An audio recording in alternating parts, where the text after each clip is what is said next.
Welcome to my channel. Today we're going to make a South Indian dish. It's from Kerala. It's called Kalyoraka. I have here parboiled rice. Actually, it's boiled rice soaked in water and drained. And we're going to actually crush it, not powder or grind it. We're just going to crush it in a mortar and pestle. I have crushed the rice in the mortar and pestle.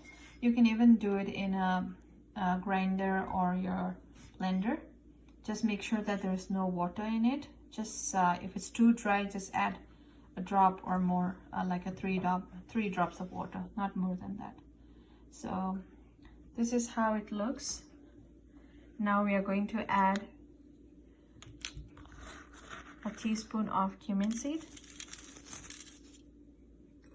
and 1/4 cup of fresh coconut, and mix everything really nice along with salt to taste as per your taste.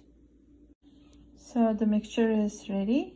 Let's take small ball and just roll it really nice and stiff.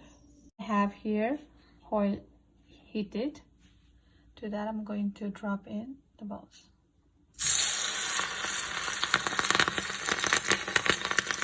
Let's go ahead and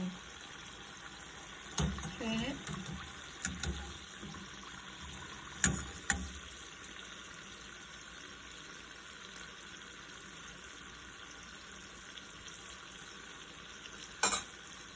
It's ready to be served. It's a savory dish. Hope you like this recipe. Please like, comment, and subscribe my channel. Thank you.